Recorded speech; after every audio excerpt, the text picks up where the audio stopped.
the loss of the tradition of grave sites, I think we have to come up with a new tradition for making them alive. And maybe that's been what has happened with the phenomena of Ancestry.com and internet genealogy. Because now we have virtual graves.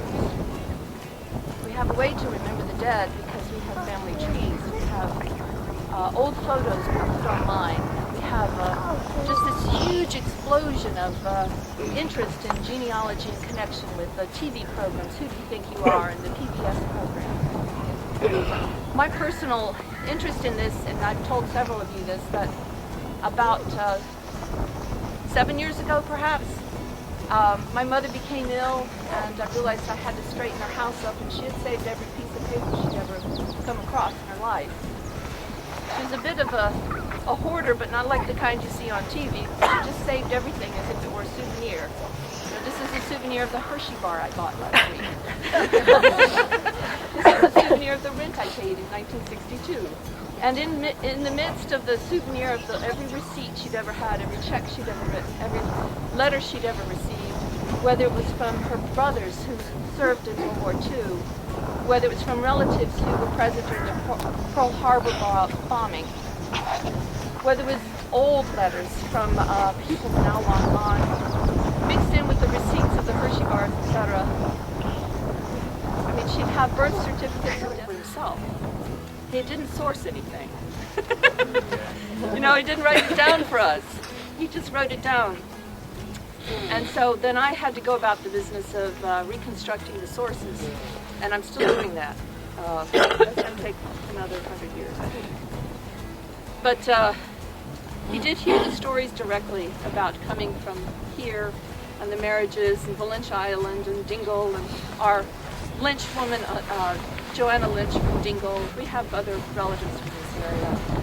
But along with Audrey and then Leo Massey, you know, then I connected with George and Michelle. Michelle here? There you are.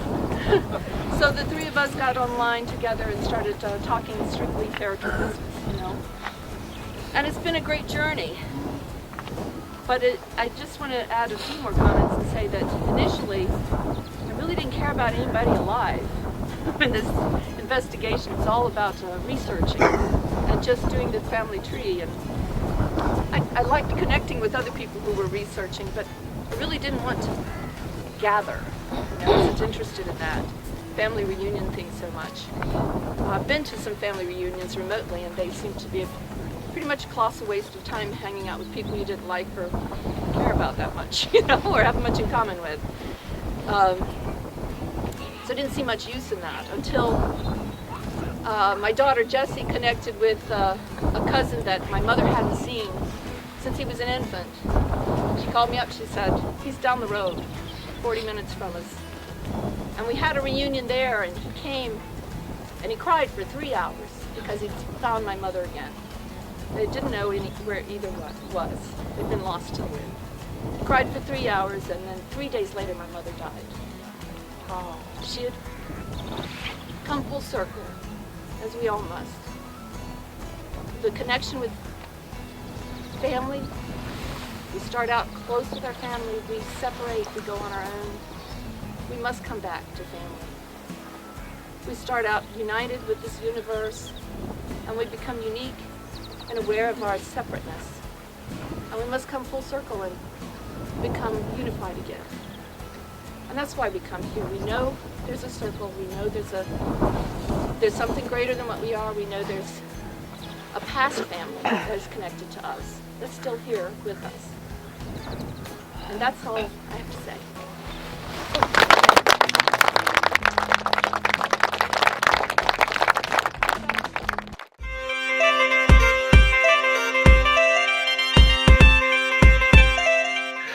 My draw to come to Ireland was the fact that my wife is Audrey Annabel Franklin, and her mother's name was Ferriter. So my draw was family related to my wife. I'm a veterinarian from the States and also a horse owner, and one of the things that I enjoyed picking up was derivation perhaps of the name Ferriter, and I had heard stories before about it being related to people who may have had something to do with ferrets, but I found it more interesting that it probably, it makes sense to me anyway, that it has more to do with iron. The chemical name for iron is ferrous sulfate. A farrier in the States is another name for a horseshoer, one who crafts iron into the form of the wall of the hoof of a horse, and to protect the sole of the hoof. So I really think that perhaps ferriters may have been horseshoers, or people who worked with iron anyway, perhaps making gates or fences in ancient times. So I found that to be very interesting. I've really enjoyed it, and the thing I've enjoyed is meeting people from all over the country, both in Ireland and in the States, and met some friends whom I will consider lifelong friends.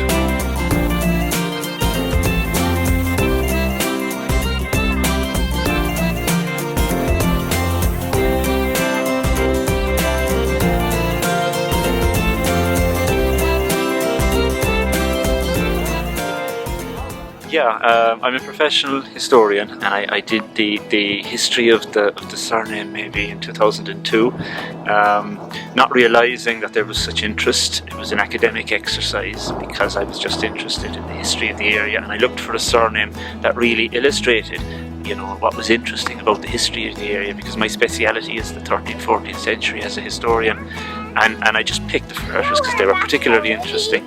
And I published in the Kerry Archaeological and Historical Journal, and then was contacted shortly after by Michelle McMurray with a correction, which was really nice because I'm an expert at that period, and there's somebody in America comes along and says, but you've missed this paper, you missed this guy who's written this, and I had. So I found the paper, incorporated that, and added a little bit more the year after in 2003. Thought that was the end of it, and had been down in Kerry speaking to the Kerry Historical Society on a couple of occasions, and was approached by Michelle on one of those, and then on another occasion I was approached by George.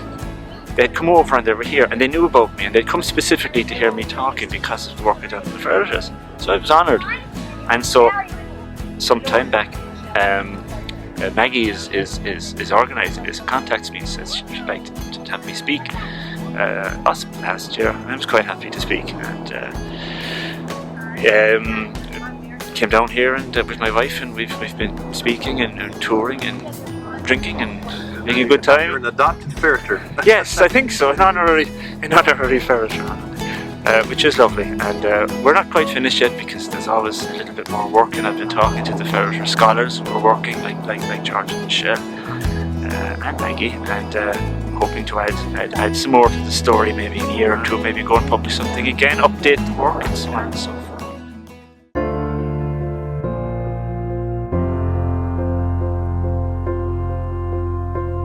What we didn't know until a few days ago was very often we have an address which is a townland in area 400 or 500 acres, and all we know is that the Ferriters were in this townland of Ballyochta or Ballysybil for hundreds of years.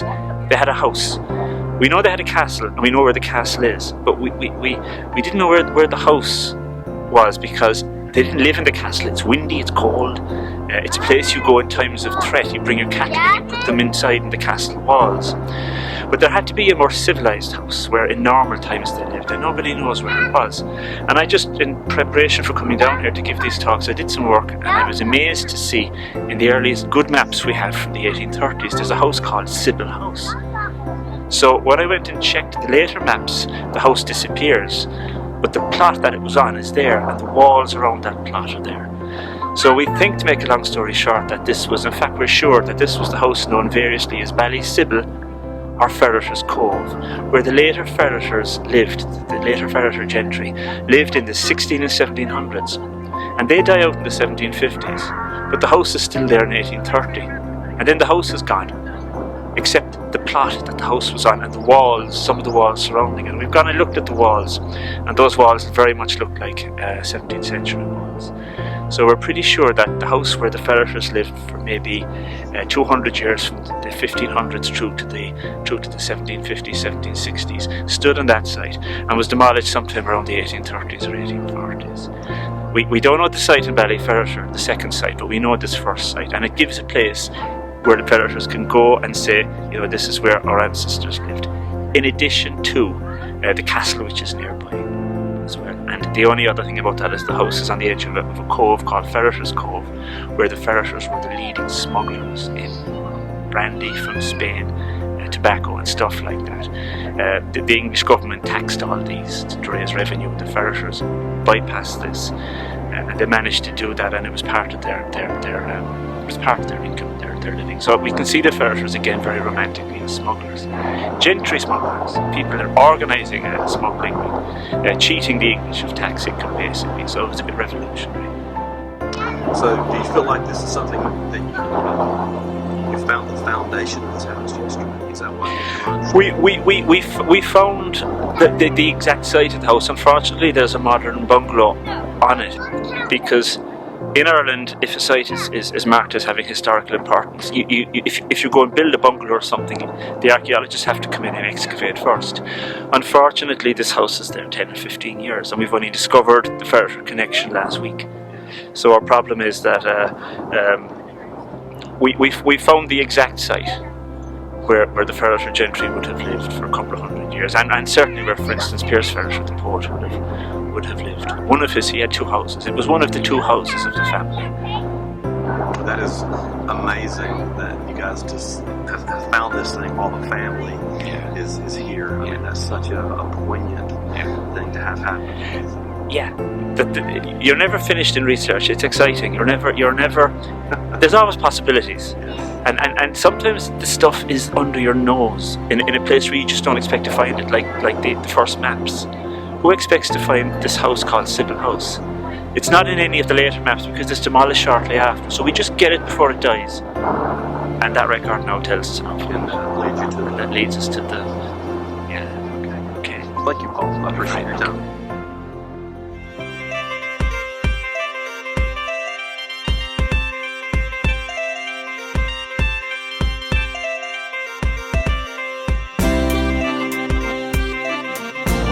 My name is Isabel Bennett and I'm an archaeologist. I'm not a member of the Ferriter family, but I'm certainly very interested in the archaeology and the history associated with this family. And living as I do in this beautiful area, how could one escape but be involved in the family and everything associated with it? So we're here at Dunurlin Graveyard, which is the cemetery where many of the Ferriters of today and of the past centuries, going right back to the 13th century, have been buried, and it's also the place where the church, the manor church associated with the Ferriters who had the castle over, which is actually not that far away from us here at Cashlán an Airtérig, Ferriters Castle. It's the church that was associated with that, and it was the church within which the early members of that Ferriter clan, from whom so many of you are descended, would have been buried.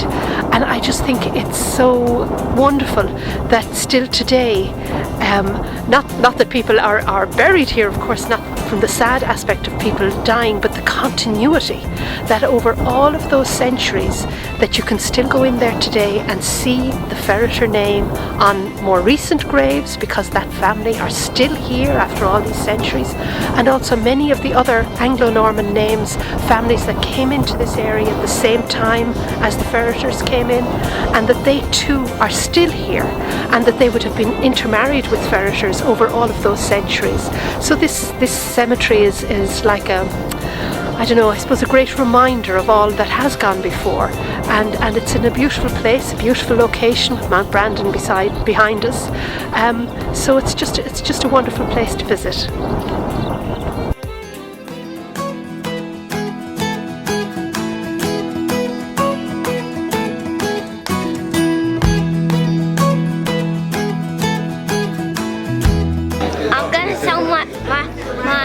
Painting. I'm trying to sell at least.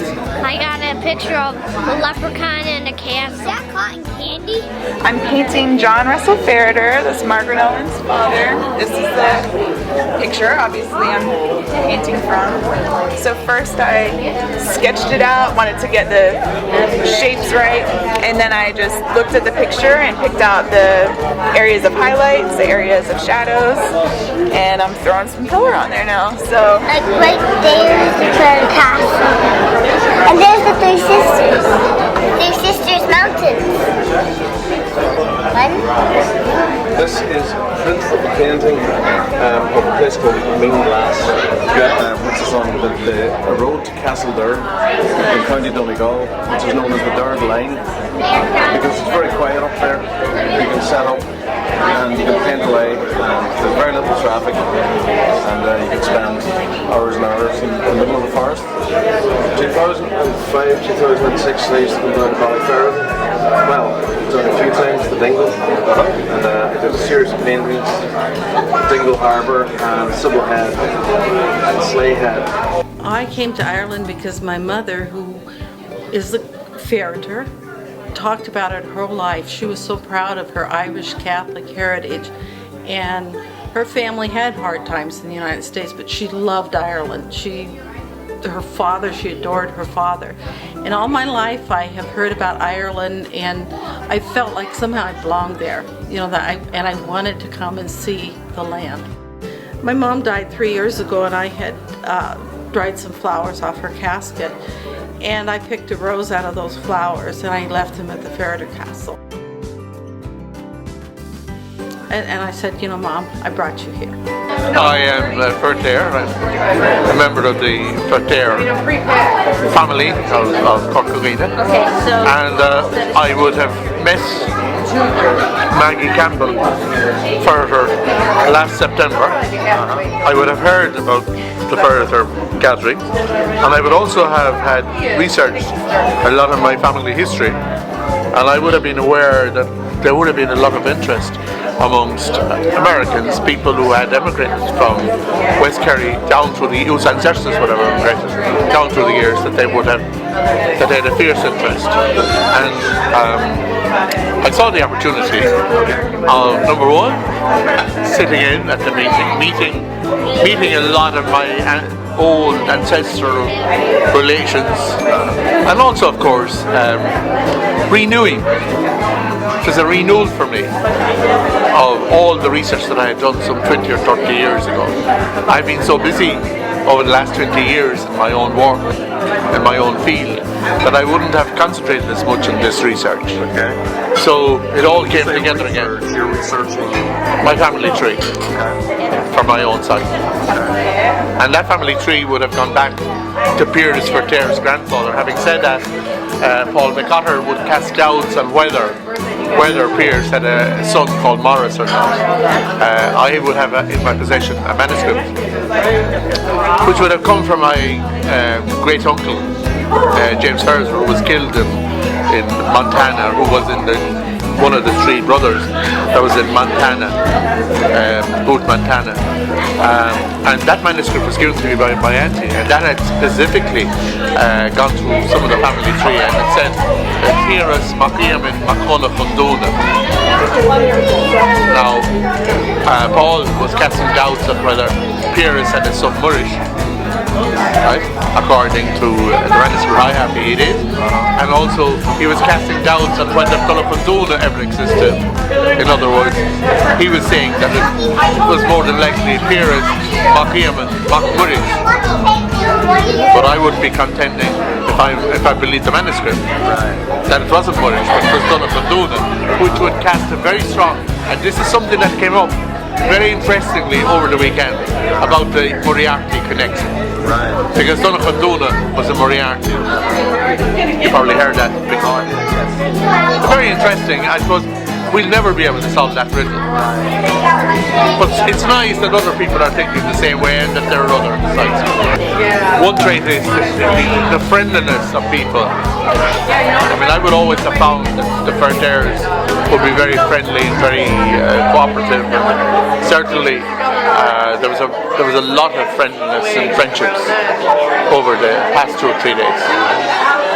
We came to Ireland because I've meant to come my whole life, and we came to Ireland to connect with all the other Ferriters and to see where I came from.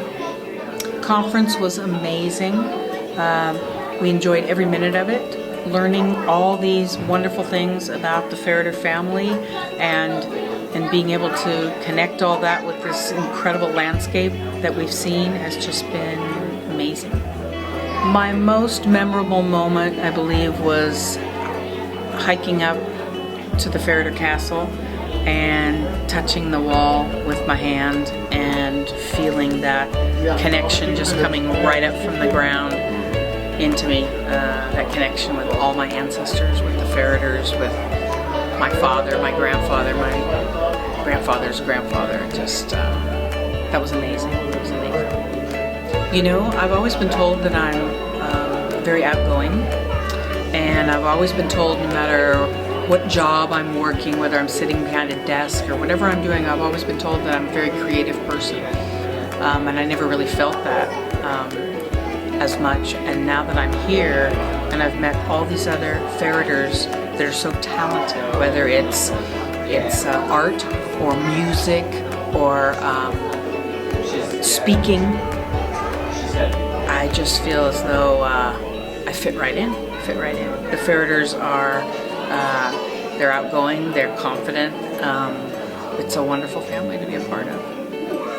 What words of peace would you offer to your family?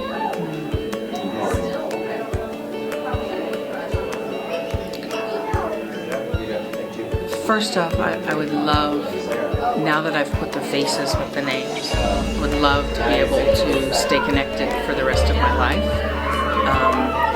I would love it if, no matter where we are, we can all feel that connection with each other, and that we can know that we all came from the same place, and that we all have the same roots, no matter where we are.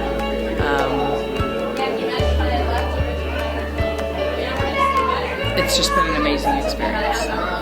Just loved it. I came to the Ferriter family reunion. I heard, stories about in 2008 they came, and Aunt Margaret's been passionately studying it, and so I definitely want to get involved in family events, and I definitely want to see where the Ferriters are from. So actually, and I love Ireland too, so I've always wanted to come here. And so my most memorable moment on this trip is probably when we first got here and realizing where Ballyferriter is in location in Ireland, the most western part of Europe. I think it was Graham that told me that, and I was just really, I think we were walking toward the castle actually, and he was telling me that the Blasket Islands are right over there, and I was looking at the cliffs and the castle in Ferriter Cove, and I was really impressed. I couldn't believe that that's our past, that's our heritage. I was really proud. I remember feeling really proud, and that was the most memorable moment.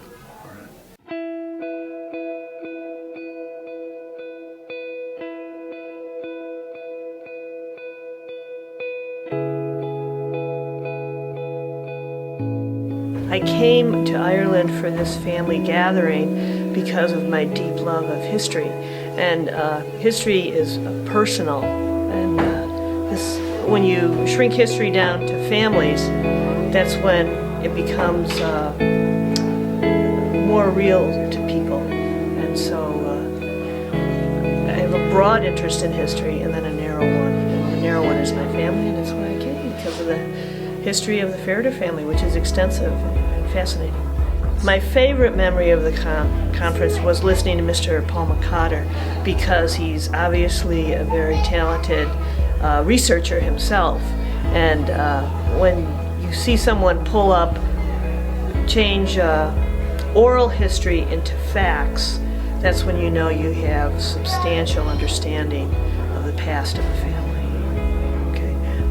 One of the more extraordinary things that Paul McCotter brought up was his noticing on a 1740 map of the west end of the Dingle Peninsula was a property labeled Sybil's House, and that corresponded to the castle and was not very far from it, and he was able to then transfer that to Google Earth, and from Google Earth, his Google Earth imaging during our walk to the Ferriter Castle remnant on the end of Doom Point, he was able to locate the property that's associated with Castle Sybil.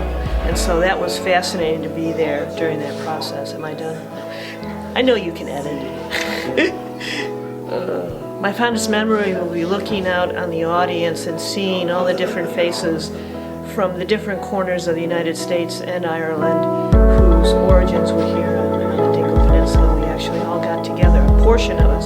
There are many more people out there, but a portion of us cared enough to come together for 2 days and enjoy each other's stories and our shared history. I think I have a lot of empathy for the experiences, the separate experiences we all have in our lives, and I spent months, and actually more than a year, studying the immigrants' experience.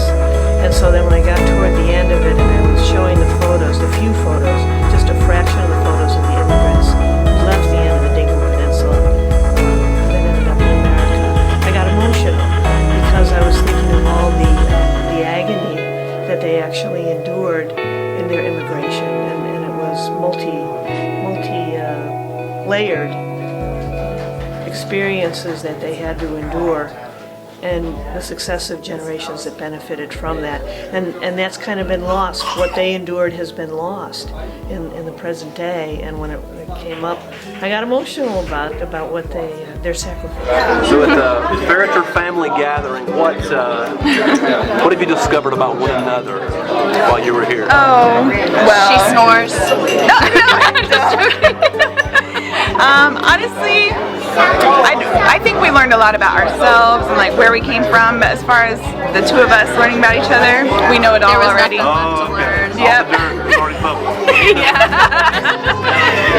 I came to the reunion because we had been planning a reunion in Wisconsin for 2009 that I unfortunately couldn't attend, and once momentum had gathered for this reunion, I was really looking forward to it for the last number of years, and my correspondences with George Edmund and with Maggie Campbell and Michelle McMurray have gathered meaning, and I was interested in meeting a family that I had never met before, and because I felt that there was a reciprocal need from this side to match the enthusiasm that there was in the United States about the Ferriter family name, the Ferriter family history. And as well as that, I was exhibiting here, so I was also playing music, so it was a great way of just meeting everybody. How you doing? Locally, I've been playing music for more than 20 years. Well, local for me is Donegal. I'm up in Ulster, I'm up in the north, and I've been playing in show bands and different ensembles for a long time, and more so at the minute I'm doing more Irish traditional music. See you soon. Edit. Cut. See you tomorrow. Yeah, it was great to play along. I was lucky enough to fall in with two traditional musicians who were local to the area, and it was a great privilege to play to the extended Ferriter family at the gathering last night, along with two fellow Ferriter members, so it was all good. I think my fondest memory has been playing music last night. I can see people be like, oh, I think love that. that definitely stands I out. can't even explain to you what I love about it, but I just love it. I'm sure it's a bit like an interview where you can't really remember just after it's happened. I'm sure on reflection in a week or two's time I'll think of a few others, but the drive, Singing with us. oh, everything like that has been very special, but the trip over, even the drive over through Ballyferriter to Dunquin and that area, being there in the morning when the morning sun is shining is really something. I have noticed a common interest in the Ferriter family in respect to genealogy and family roots, family tree, family history, and we're lucky because it's been documented so well compared to other families. Our history is less grayer, I think, because we had Pierce Ferriter as a very prominent marker. Finished product, I think it took me about 3 hours, maybe 2 and some. Okay. So that's one of the fastest paintings I've ever done. But I'm really, really pleased with it. I just, step by step, just the way I do every painting, and I just try to do it super fast. So.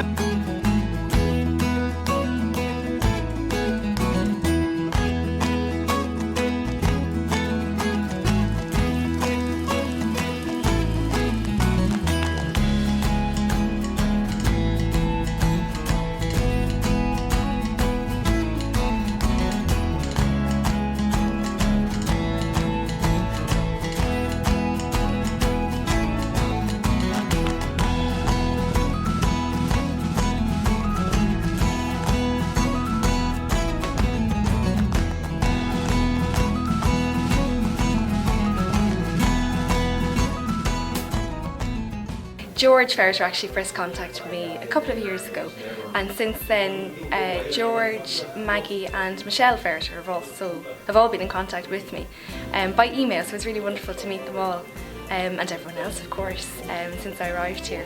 Well, I prepared my PhD thesis on Pierce Ferriter's poetry, so that's anglicised of course as Pierce Ferriter. I prepared an edition of his poems.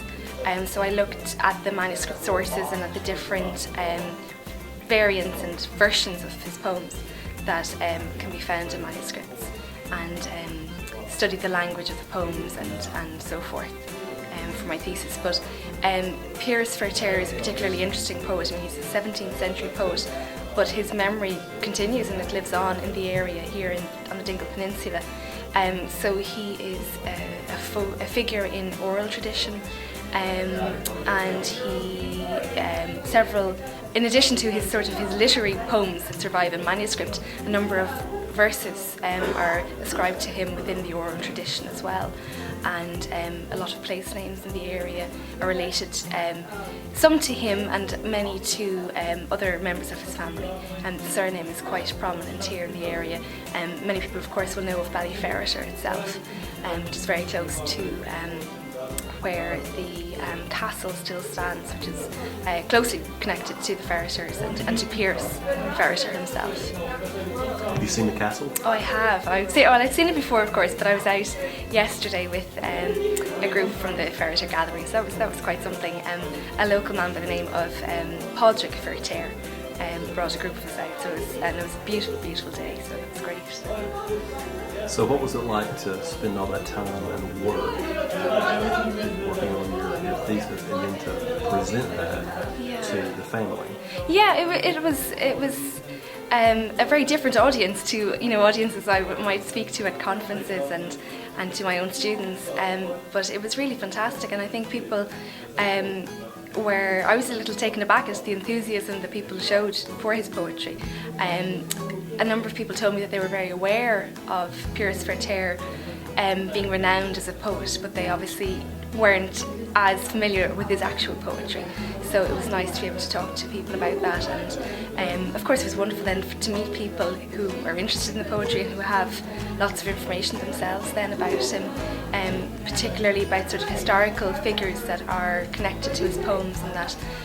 So people here are very knowledgeable too about him, about Pierce himself, and about other people connected to him. So it was really great to meet people. But I was struck, I suppose, as well by how varied the Ferriter family is in terms of location even. I hadn't quite expected the geographical spread, that I seem to be, that people seem to come from all over the States. So that's been really great. So of all the poems, which is your favorite? Oh gosh, that's a difficult question.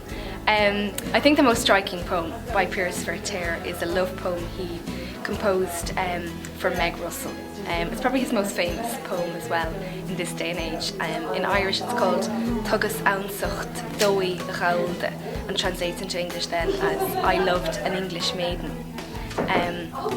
And it is particularly interesting because it's a beautiful, beautiful poem in itself, and the images are really striking and really wonderful. But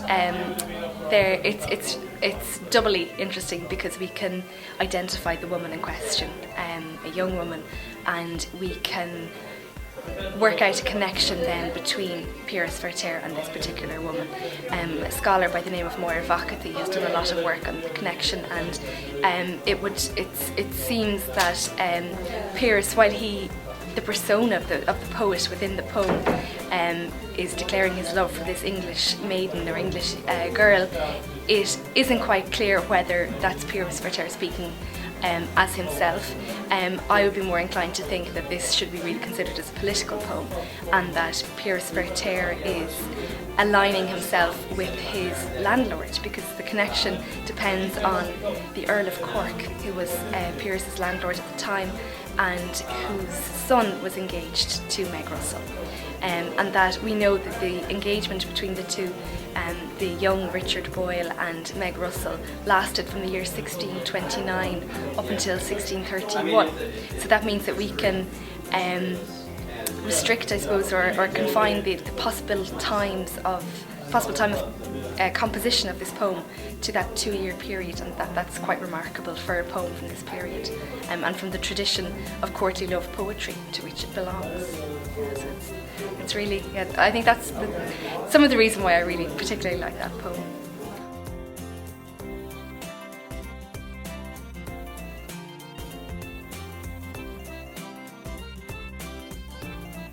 One of the main reasons I chose Pierce Ferriter's poetry as my thesis topic was the connection to this area. It seemed to be just a wonderful topic to get stuck into. I mean, the poetry is written in classical Irish, and it's quite different therefore from the Irish that's spoken and written today. And then when somebody suggested to me that this might be, you know, an interesting topic, I was delighted. Once I had a chance to read the poems and to have a look at them, and then yeah, it's really great to learn more about a figure who is still well known in the area today.